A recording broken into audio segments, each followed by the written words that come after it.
Ladies and gentlemen, welcome back to Cooking for People as Lazy as Me. Today we're going to be working on one of Japan's really famous and traditional sources of protein that you can put in lunch boxes or wrap up in plastic and take with you places. It's a super easy thing to make and it's a super easy thing to eat. We are making Tamagoyaki. Let's get started. So here are all the ingredients that you're going to need and all the stuff that you're going to need to prepare to make this thing. You're going to need some cooking oil with a tissue, or not a tissue, but a paper towel. We'll talk about that in a minute. You'll need 4 eggs. If you only want to make half of it, then only use 2, but doing it with 1 egg is almost impossible. You'll need some soy sauce and some mirin. Like we talked about in the oyakodon video, mirin is like that sweetened cooking wine kind of thing. If you don't have mirin, then you can use white wine with a little bit of normal sugar in it. Then we'll need sugar. We'll need a pair of chopsticks and a big bowl to mix the eggs up in. You'll need your spatula, obviously.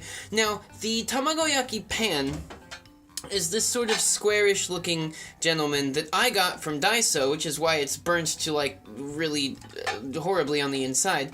But if you don't have access to a square pan like that one, or you don't have a Daiso nearby or whatever, you can do it with a normal circular pan. It just looks a little bit different. We'll do it with both. Alright, so first things first, we need the 4 eggs. We're gonna put them in the bowl, so let's just go ahead and do that real quick.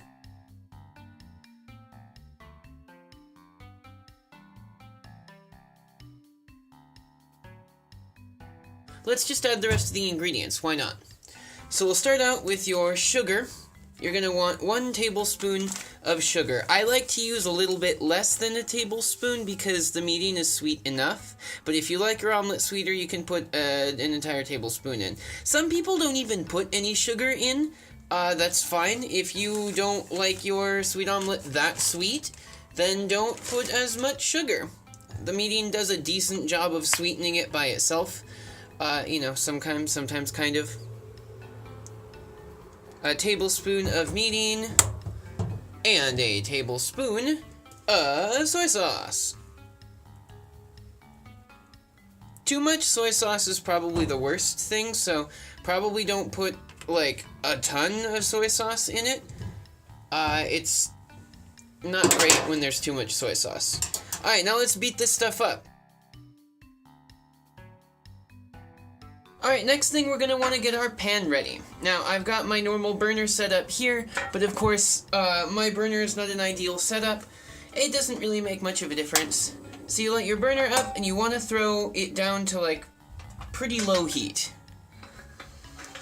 While that's going on, you'll take your oil and put a small dab, like a little bit of oil on the inside, so that you can cook your egg in it to begin with. Maybe a little bit more than that. There we go. Now this is already a non-stick pan, so the oil doesn't spread super well on it or anything, but you know, spread it around and that kind of stuff. The deal with Tamagoyaki is that it's a very quick to cook dish. We're gonna turn the heat down even further than this so that it doesn't fucking smoke and shit. So we're going to take our egg mix, and we're going to throw in a thin layer. And you'll notice that when it gets onto the oil, it bubbles up and cooks really quickly and that kind of stuff. That's totally fine. So about, like, this kind of consistency is fine. And for the first layer, you just kind of want to script it to the back. My pan is warped, so I don't get the perfect, like, flatness on it. But you just kind of, you know, flick it to the back, so that it's this, like, single little conglomerated layer thing here. Now, the next part that's important is where our paper towel comes in, because you want to put some oil on the paper towel, so that in between, you can swab the inside of the pan, both to get out all the extra, like, burnt, eggy bullshit that you don't need, and to re-oil the pan. From there, you want to put an even smaller layer than you did last time. And then move it around so that it cooks. Like that.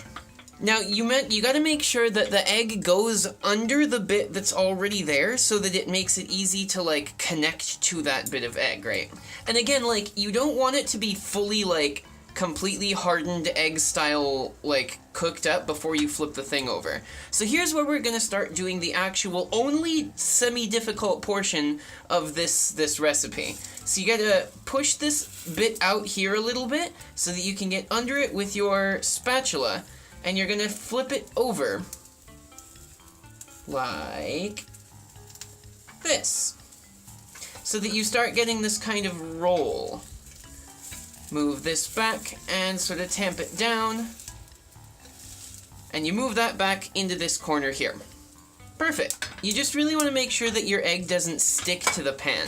So like if you have a pan that's perfectly non-stick already, then brilliant, great, use that. Anyway, I like to do maybe 3 or 4 extra layers. This is almost a delicate recipe. See, here I didn't let it go back far enough, but it's fine because you can repair it just by adding another layer over through it. And I like to roll it over a couple times just to make sure that, like, it's got all the cooking that it needs. There we go. Now I'm making sure that it's going all the way back up into this bit of the egg now, so that it attaches properly and I don't screw it up like last time. So you pop this thing forward, and you just kinda roll it. And if it doesn't want to roll the right way, then you kinda loosen it up on this side and move the whole thing back a little bit before you try to roll it back over again. Just like this. Brilliant. So there's one tamagoyaki made in the square pan. Let's take a look at how to do it using the round pan. We're gonna throw in a thin layer of oil to begin with. We're going to do the same thing as before. We're going to throw down a sort of thin layer. Alright, you can see that I've got that very thin layer that's the first thing going on. Now, in the square pan, you want to just kind of squish it to the back and then start rolling that out this way. But with something that's a circular pan, it's generally a significantly larger portion of egg to begin with. So you're going to want to loosen up the edges of it a little bit and shake it around to make sure that everything is kosher for it. And then from there, you're gonna want to try to start doing a little basic roll from the beginning. And it's not gonna work out super great because there's no mass around which to roll, but you gotta start it that way anyway. So now you've got this sort of fat-looking thing. And it's gonna be to the length where it's not gonna allow you to push it all the way to this side of the pan. That's okay, though, because if you did that, then you'd run out of egg mixture pretty quickly. So now let's take this next bit, and we're gonna go blep. Again, bigger pan means that each layer is gonna be a wider thing, so you're gonna use up more of your egg mixture while you're doing it. So now we're gonna take this and roll it right over on itself. See if we can't free it from the bottom of the pan a little bit. Throw it into the center. There we go. And then from there, just like before, we're going to use the chopsticks to try to... There we go.